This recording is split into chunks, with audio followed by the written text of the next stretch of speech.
Samajwadi party के सांसद रामजी लाल सुमन के बयान पर बवाल का दौर जारी है। आगरा में करणी सेना के कार्यकर्ताओं ने जोरदार प्रदर्शन किया।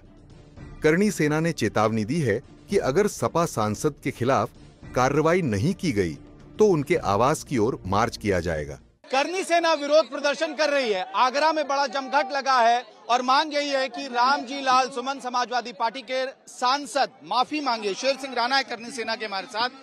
ये मांग आप लोग कर रहे हैं, लेकिन सामने से जवाब आ रहा है कि सदन की कार्रवाई से उन शब्दों को हटा दिया गया है। इस पे अब राजनीति हो रही है, ये अखिलेश यादव कह रहे हैं। देखिए, मैं शेर सिंह राणा राष्ट्रवादी जनलोक पार्टी का राष्ट्रीय संयोजक हूँ और रामजी लाल सुमन जी के लिए हमने पहले भी बताया था कि हमें काबुल का वो रास्ता भी मालूम है जहाँ बाबर की कब्र है।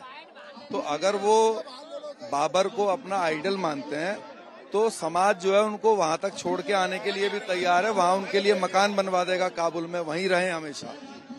लेकिन क्योंकि लोकतांत्रिक व्यवस्था है तो समाजवादी पार्टी ने राजनीतिक लाभ लेने के लिए दो समाज में आपस में लड़ाई लगवाने के लिए ये बयान रामजी लाल सुमन, उनका सिर्फ एक प्यादा है, उनसे दिलवाया।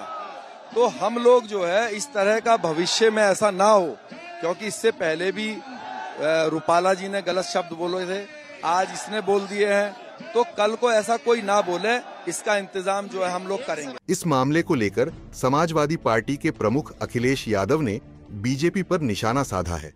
रामजी सुमन जी ने जो कुछ कहा उसके बाद राज्यसभा के रिकॉर्ड से वो बात हटा दी गई। जिस समय कोई बात रिकॉर्ड से हटा दी जाती है उसी समय बात खत्म हो जाती है। लेकिन भारतीय जनता पार्टी का भरोसा तानाशाही पर है।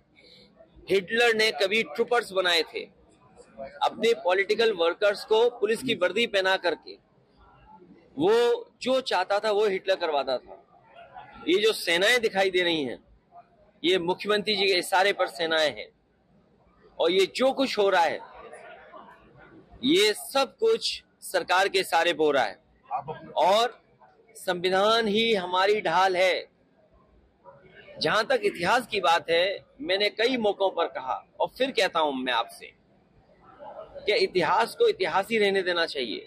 अगर इतिहास खुशहाली के रास्ते पे ना ले जा सके, इतिहास हमें अगर जोड़ने के लिए तैयार ना हो किसी घटना की वजह से, इतिहास अगर हमें उलझाता है तो इतिहास को इतिहास ही रहने देना चाहिए। अब हम आपको रामजी लाल सुमन का वो बयान सुनाते हैं जिस पर ये बवाल हो रहा है। बाबर को लाया कौन?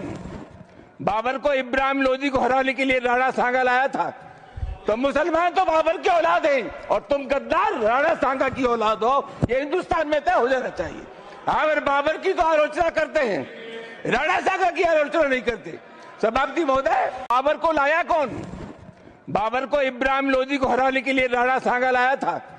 तो मुसलमान तो बाबर की औलाद हैं और तुम गद्दार राणा सांगा की औलाद हो, ये हिंदुस्तान में तय हो जाना चाहिए। अगर बाबर की तो आलोचना करते हैं, राणा सांगा की आलोचना नहीं करते। सभापति महोदय, देखना होगा कि ये मामला अब शांत हो जाएगा या फिर इस पर सियासत और भी आगे तक जाएगी। न्यूज़ तक ब्यूरो।